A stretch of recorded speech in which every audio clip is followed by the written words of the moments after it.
Hey bitches, welcome to my channel. I got a PR post in today, and contrary to popular belief, I don't get that much PR. So I was really excited. I sort of knew that it was coming, but it had been taking a while. It's funny because the creator and I literally just messaged about that, where she was like, I was just about to message you if you'd gotten the deck, because she probably thought, hey, where's the review? But I literally got it today, and I already know a little bit about it, because, I follow the creator, we've engaged, we've done a live. I think she's been on a live with me, or maybe just with Martin, but we've been in touch over the years. The Rebel Heart Tarot is a deck written and conceptualized by Alice Grist with artwork by Niki. And it's, from what I've seen online, a really badass looking deck. Very contemporary, very raw. It's pretty cool, and it's mass market published, because I didn't even know. At first I thought this was an indie deck, but it's published by Wellbeck Publish, and you can get it now off of Amazon, or even better, a bookshop.org. So it's really cool. And let's just dive into it. It's it's cute. It's a cute deck. So this is the box that you get. Pretty big box, pretty good. And you kind of get the vibe of the deck straight from looking at the box cover. I love the silver gloss in the title. And I already opened it up, to kind of make things easier. And this was on the paper band around the cards, and I kind of love it, and I don't want to throw it away. Discover the divine power in the everyday. And I almost feel like this is sort of the motto of the whole deck, so I'm keeping this with it in the box. I love that. We get a gorgeous guidebook. It's in black and white, which is completely fine. And Alice is a really good tarot author. I still kind of want to get her Dirty and Divine tarot book, where it's kind of a workbook. You get a little bit of an introduction. This was very much a collaborative effort. So this was not one of those things where, a publisher finds an artist commissions a deck and then finds a prolific tarot author to, come up with a guidebook. This is them together, which is really cool. I've seen them do lives. They have an awesome dynamic together, so that's really cool. And we get a little story about the evolution of tarot, which I really like. And we get a bit about the deck, so that's cool. The significance of the major arcana and the importance, I love that wording there, Alice, of the minor arcana. When I started studying tarot, and I would do like practice readings for myself, I would always be bummed out that I'd get all those minor arcana cards. Couple of years later, couple of years into the game, you kind of find out the importance of the minor arcana. So that's in there. We can't be high priestessing all the time. How to use the Rebel Heart tarot, and also Rebel Heart spreads. And there's actually a really cool spreads in here. So you can kind of get your standard, and then you get a lot of extras. So that's really cool. Can't wait to try those out.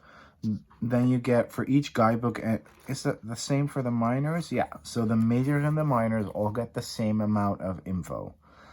So you get keywords, you get a little bit of an imagery description, you get the meaning, you get a personal prompt, and you get a power affirmation. So, honestly, guidebooks like this, I love. I don't need 20,000 pages on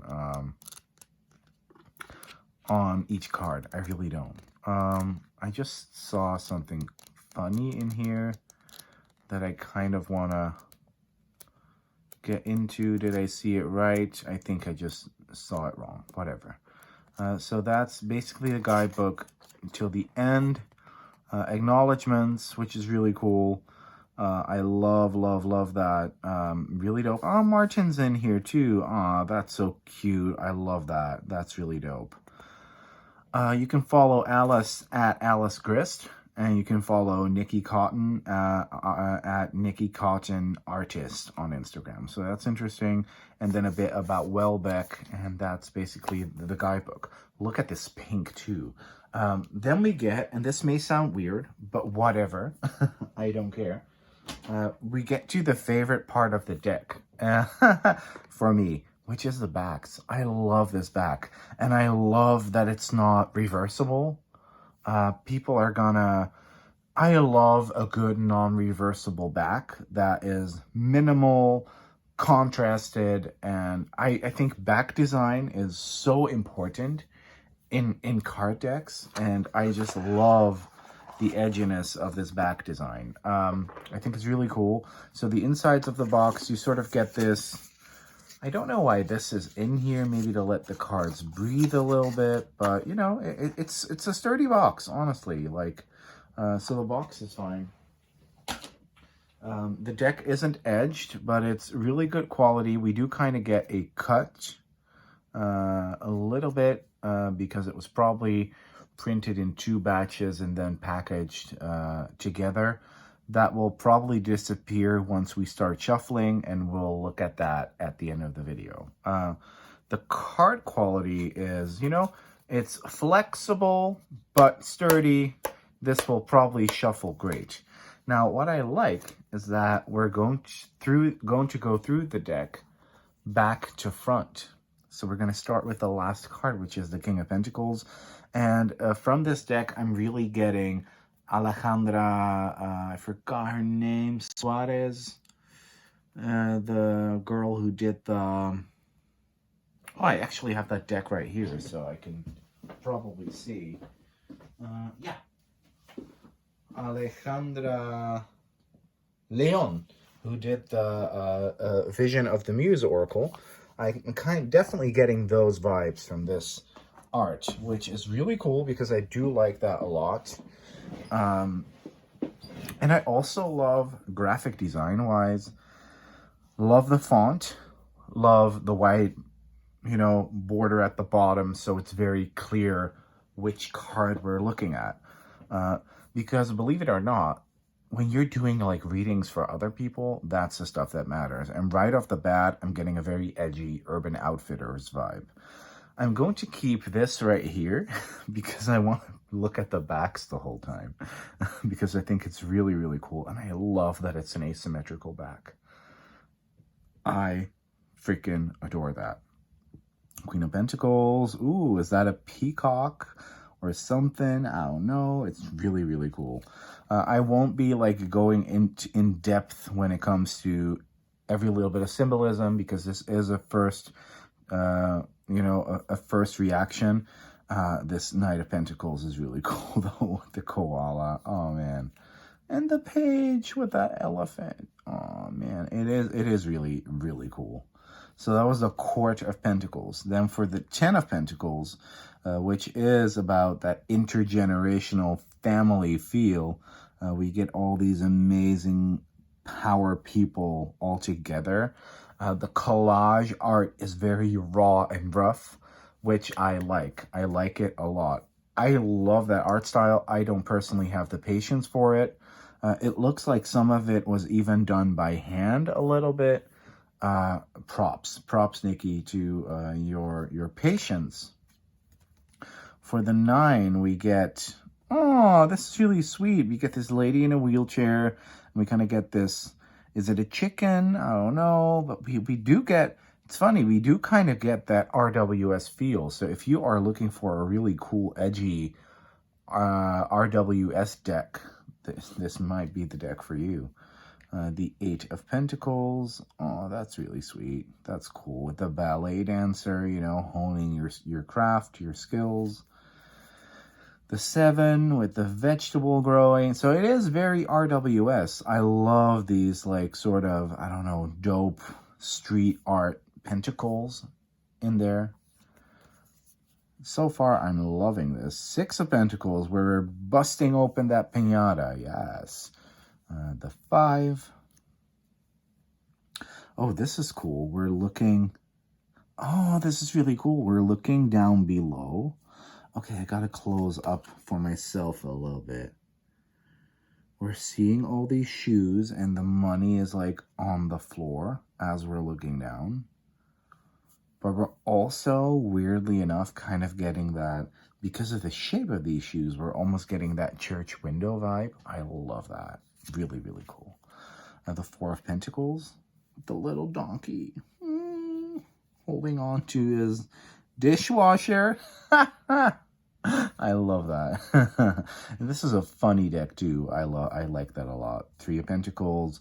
Wow, this is literally like RWS, but make it modern. Make it edgy, modern, very London, very Banksy, London, Urban Outfitters, cool chicks who made this. This is one of my favorite cards because I did see this one online, I believe in Martin's review, and I was like, wow, that's a chef's kiss right there. Then we head into the Swords, the King of Swords, stunning. The Queen of Swords, also really cool. Is that a mama bear? Yes, it is. Funny, this kind of reminds me a little bit now of The Curious Creatures by Chris Ann, but a little bit more to my liking, where it's not so, can I say that?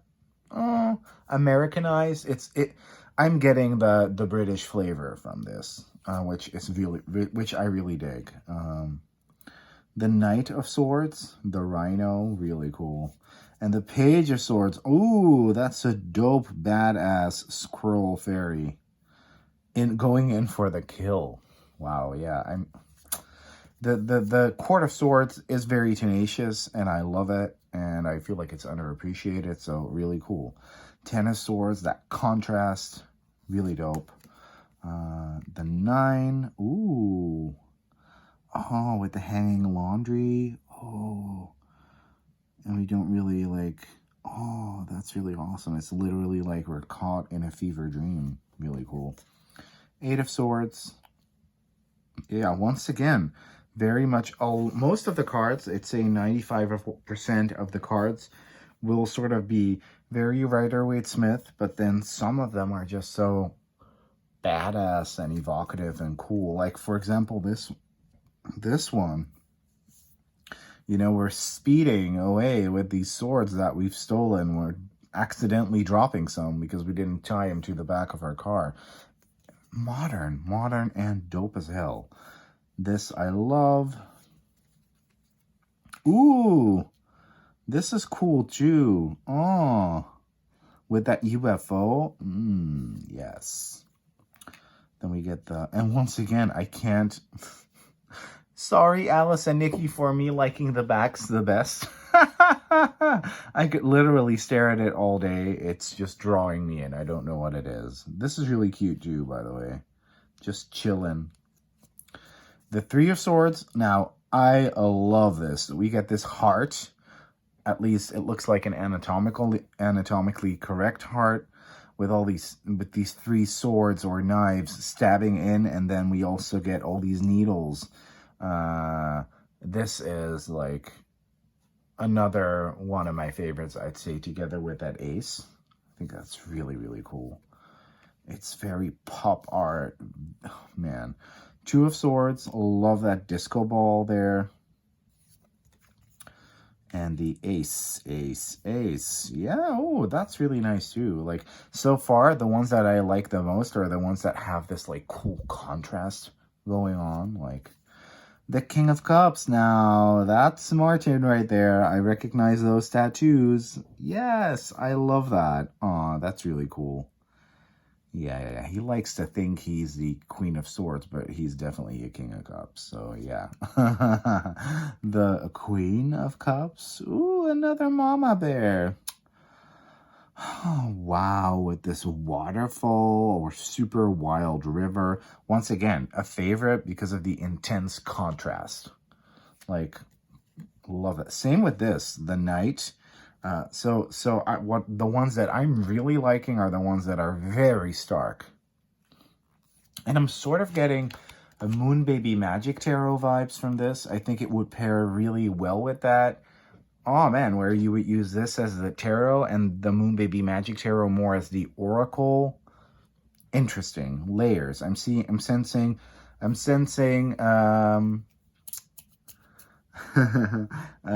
do you say that? It's very, well, whatever. I'm sensing some possibilities for this deck. I love the page. The 10, cool. The 9, oh, this one I like too. Once again, it's intense and busy, and there's lots of contrast. Really, really, really sweet. Same here. Like I love this. This is just a visually very pleasing deck when it comes to the way most of the images are presented. It makes it interesting to look at. Same with this one. Like the Suit of Cups may be my favorite one so far, I think, honestly. Yeah, like this one, it's the perfect iteration of that card. Yes, like really, really, really sweet. The 5, that's really cool as well with the cow. Oh, the 4, the 3 of Cups, the 2.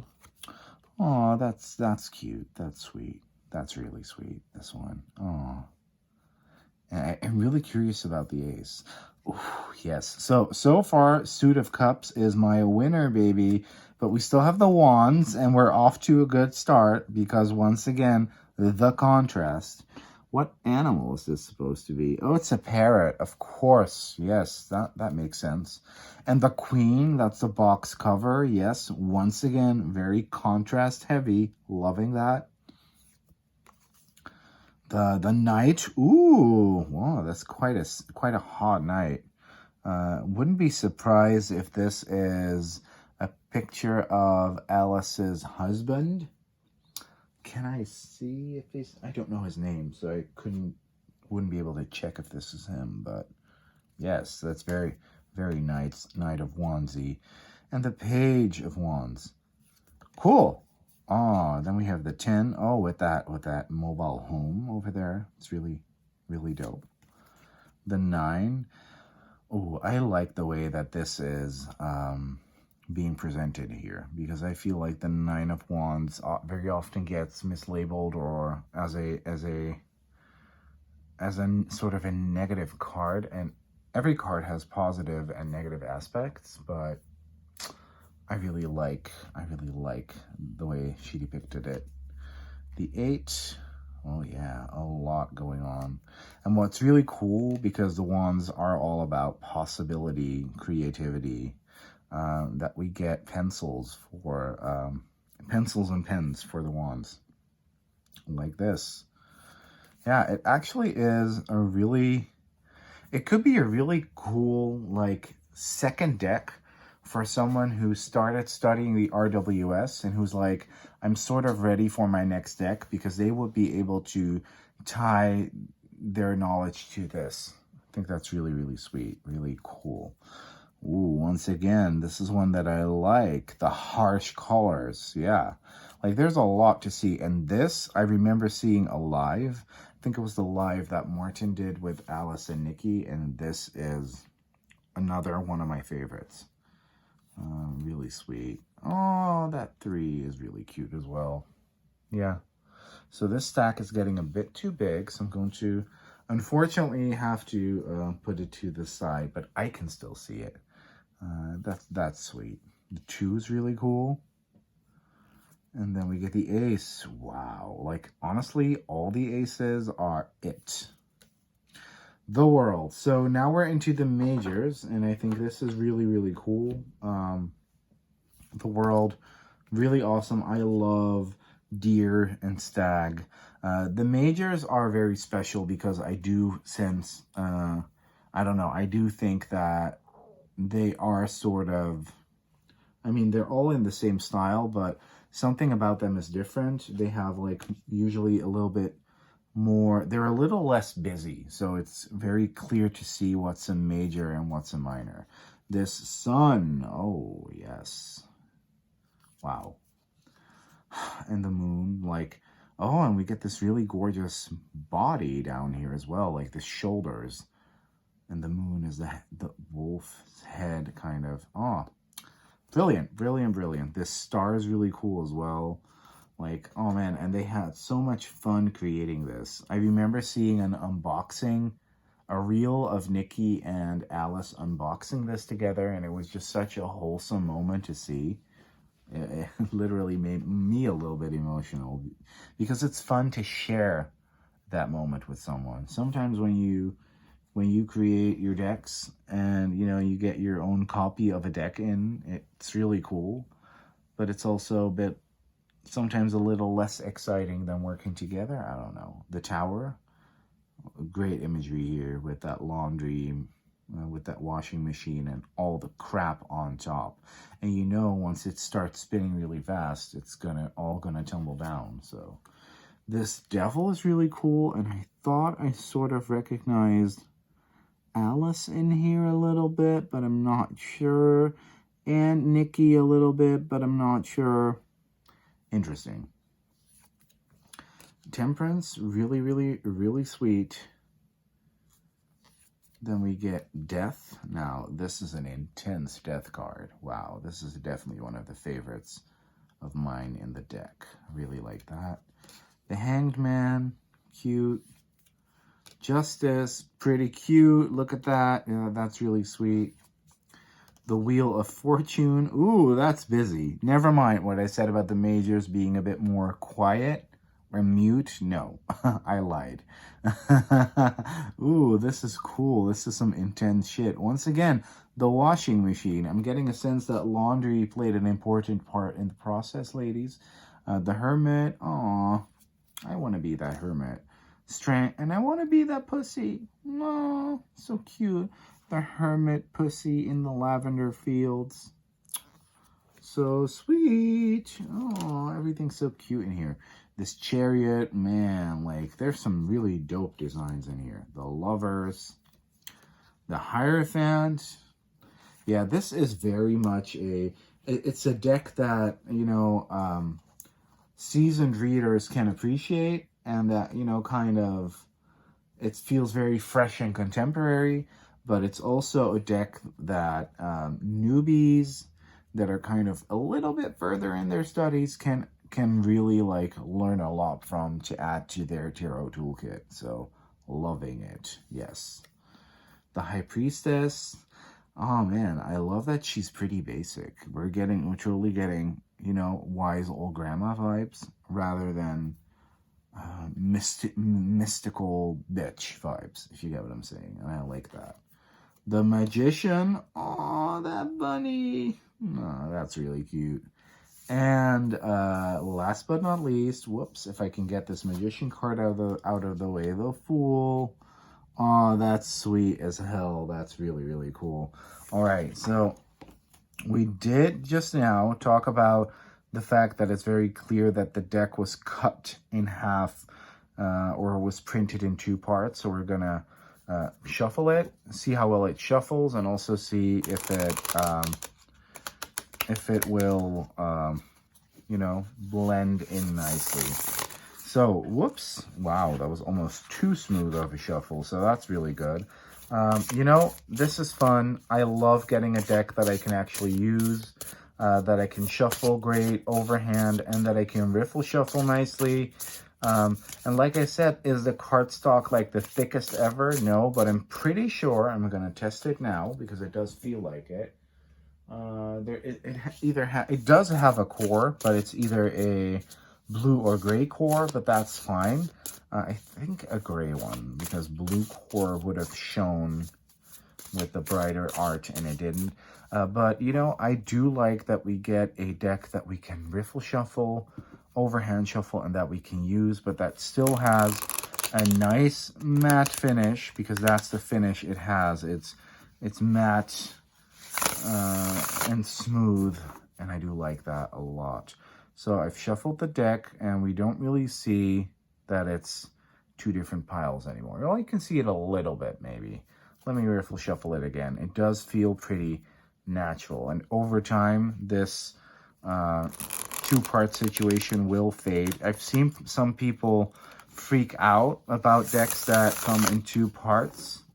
It's gonna fade over time. You're not gonna notice anymore. But right now, you can kind of see where the deck doesn't meet completely yet, but over time that'll be just fine. So we had the deck.